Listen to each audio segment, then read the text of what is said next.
There are moments in baseball that change the temperature of everything. Not across innings or at-bats or the slow accumulation of competitive friction that builds across a long game between two teams who do not like each other. Some moments change the temperature of everything instantly, in the space of a single second, a single action, a single decision that one person makes in the middle of a professional baseball game that sets off a chain of consequences nobody in that stadium was prepared for. This was one of those moments. The footage is difficult to watch. Not because of graphic violence, baseball brawls, for all their chaos, rarely produce the kind of sustained physical confrontation that other sports generate. But because of what precedes the brawl. Because of the specific action that started everything. Because of the image of a player moving with clear, directed, deliberate purpose across a baseball field toward Shohei Ohtani, not in the heat of a disputed call, not in the immediate aftermath of a pitch that got away or a play that went wrong, but in a moment of calculated choice. Tomoyuki Sugano charged at Otani. In the middle of a Major League Baseball game.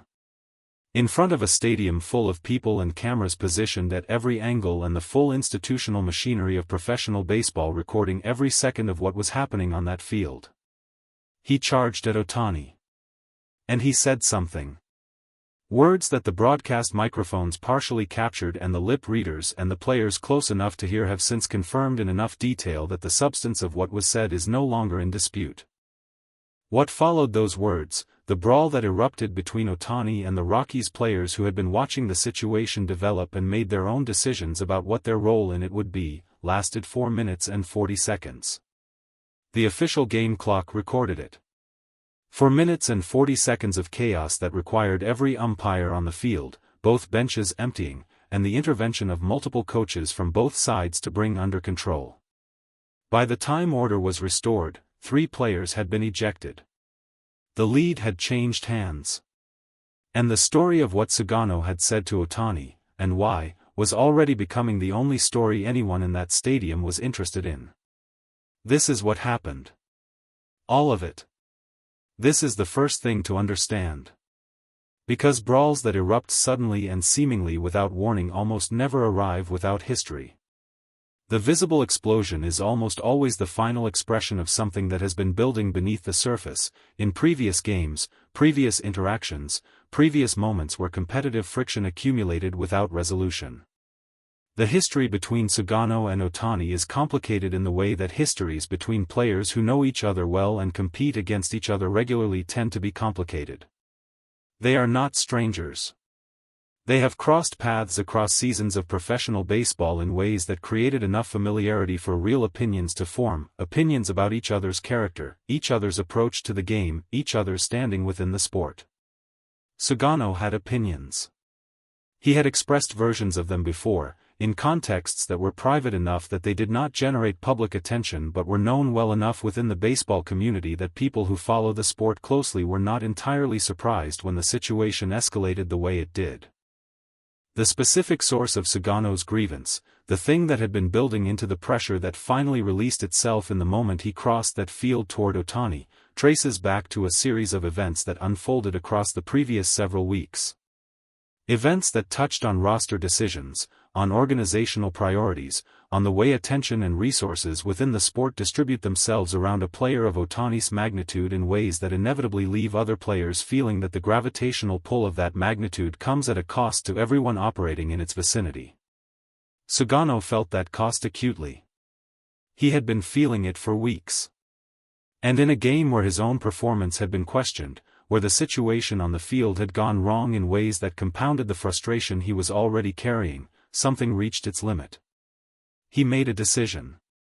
It was the wrong decision. He would acknowledge this later, in terms that were clearer and more direct than the organizational statements that preceded them.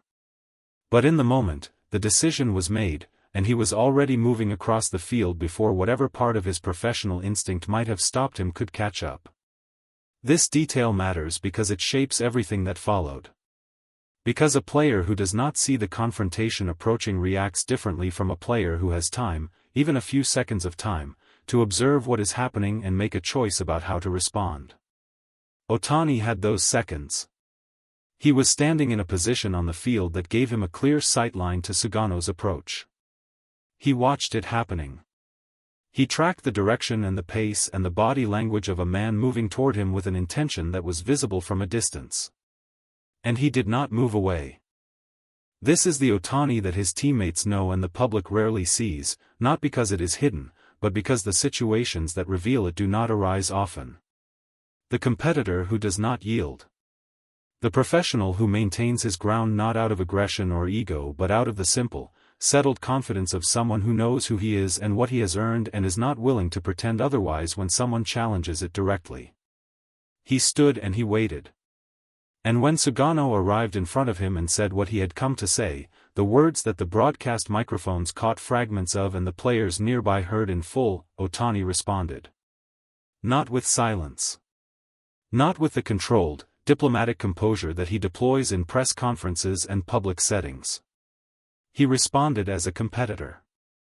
As a man who had just been insulted in the middle of his workplace by someone who had made a choice to cross a significant line, and who was not going to absorb that insult without making clear that it had landed and that it was not acceptable. What Ohtani said in response is less documented than what Sugano said to him. The broadcast caught less of it. The players nearby have been less forthcoming about the specifics. But the effect of it, the way it landed on Sugano and the way it changed the dynamic of the confrontation in the seconds before the brawl began, is described consistently by everyone who witnessed it. It hit harder than anything Sugano had said. This is one of the stranger features of baseball's culture around confrontation. The sport has an established protocol for brawls that everyone in the game understands and most people follow, not because the protocol is formally codified in the rulebook, but because it has been practiced and passed down across generations of professional players who have internalized it the way they internalize the unwritten rules of the game itself. When a confrontation erupts on the field, the benches empty. Not because every player who leaves the dugout intends to fight. Not because the coaches who follow their players onto the field are looking for physical confrontation. The bench is empty because the culture of the sport says that you do not leave your teammate alone in the middle of a confrontation, regardless of how that confrontation started or who bears responsibility for it. Both benches came out. The Rockies players who had been watching the situation develop from their dugout, some of whom had context for what Sugano had said and why, some of whom were simply responding to the visual information of a teammate in a confrontation, moved onto the field with the instinctive momentum of professional athletes whose competitive instincts do not pause to fully analyze a situation before reacting to it. The Dodgers players came out for the same reason from the opposite direction. 4 minutes and 40 seconds. In that time, the specific details of who pushed whom, who said what to whom, which physical contacts crossed the line from the normal chaos of a baseball brawl into something that warranted individual accountability, these details were being documented by every camera in the stadium simultaneously, creating a visual record that the league office would spend hours reviewing in the disciplinary process that followed. 3 ejections. The umpires made their decisions with the methodical authority of officials who have managed this kind of situation before and know that their job in the aftermath is to restore order and document accurately, not to perform justice in real time. Order was restored. The game resumed. But the game was no longer the story. The partial capture from the broadcast microphones was enough to generate immediate and widespread speculation about the content and the intent of what had been said. Baseball media, which operates with extraordinary speed in the modern information environment, had already assembled multiple accounts from sources close to the situation within an hour of the incident. The words that Sugano directed at Ohtani were personal. Not in the ordinary sense of trash talk between competing professionals, the kind of competitive verbal friction that happens in baseball constantly and generates no lasting consequences because everyone involved understands it as part of the competitive environment. What Sugano said went beyond that category. It touched on Ohtani's identity. On his nationality. On the suggestion, stated with a directness that left no room for ambiguous interpretation, that Ohtani's presence in the sport, and the attention and reverence that presence commands, was something that Sugano found not just annoying but illegitimate. That the standing Ohtani has earned within the game was somehow less real or less deserved than the standing of the players who had been in the sport before him and who had not generated anything approaching the same level of recognition. This is the substance of what was said. The specific words remain partially undocumented in the formal sense. But the substance has been confirmed enough, by enough sources, with enough consistency, that there is no serious dispute about what Sugano intended to communicate when he crossed that field. He intended to diminish Ohtani. In front of his teammates. In front of 50,000 people. In front of the cameras that record everything that happens on a Major League Baseball field. He chose the wrong target on the wrong day with the wrong words. Because the 3 ejections had consequences that extended beyond the immediate game. The suspension process that the league initiated within hours of the final out meant that the Rockies were managing personnel decisions for the remainder of the series under conditions they had not prepared for. The questions from the media about what had been said and why required responses that nobody in the organization had ready answers for. And inside the locker room itself, among the players who had emptied the bench and found themselves in the middle of a 4-minute and 40-second brawl that none of them had signed up for when they arrived at the ballpark that morning, there was something more complicated than the ordinary frustration of a game that went badly. There was a question. The kind of question that professional athletes in team sport sometimes have to sit with after situations that move faster than anyone's ability to process them in the moment. Was this worth it? Not the brawl itself, that was beyond anyone's control once the momentum started. But the decision that preceded it. The choice that Sugano made to cross that field. The words he chose to say when he got there. The chain of consequences that those words and that choice had set in motion, for him, for his suspended teammates, for an organization that was now answering questions about conduct and culture in press conferences that nobody wanted to be sitting in. The locker room did not have a clean answer to that question. It sat with the uncertainty of a group of professionals who had been pulled into someone else's decision and were now living with the fallout. He answered the questions that were asked of him with the measured composure that he brings to every public setting. He confirmed that words had been said. He confirmed that he had responded. He described what followed as an unfortunate situation that he hoped would not define a series between 2 professional organizations who had more important things to settle on the baseball field. He did not perform anger. He did not perform forgiveness. He performed something more difficult and more characteristic. He performed the exact level of engagement that the situation required, no more and no less, and then he closed the press conference and returned to his preparation. Because there was another game tomorrow. There is always another game. This is the rhythm of baseball, the relentless forward motion of a season that does not pause for brawls or suspensions or the complicated aftermath of decisions made in moments of poor judgment. The game moves forward. The players move with it.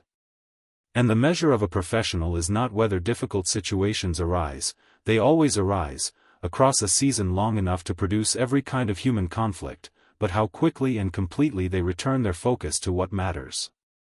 Ohtani's focus had never fully left what matters. He had stood his ground. He had responded. He had not yielded to something that required not yielding to. And now he was done with it, or as done with it as a situation with ongoing disciplinary and organizational consequences allows a central participant to be. Not the violence of it. Baseball brawls are rarely truly violent, and this one was no exception. What the sport needed to see was the response. The way the Dodgers dugout emptied without hesitation. The way Ohtani's teammates placed themselves between him and the ongoing chaos with the instinctive solidarity of people who had made a decision about who they were and what they stood for long before the situation required them to demonstrate it. It needed to see that Ohtani is not simply a statistical phenomenon or a historical figure or a marketing opportunity for the sport that has been lucky enough to have him. He is a teammate. A competitor. A man whose colleagues respect him enough to run onto a baseball field on his behalf without stopping to calculate whether it serves their individual interests. It needed to see that the word Sugano chose, the attempt to diminish, to reduce, to challenge the legitimacy of what Ohtani has built, landed exactly as they deserved to land. Without effect. without the intended diminishment. Absorbed by a player whose standing in the sport is built on a foundation solid enough that no words shouted across a baseball field can reach it.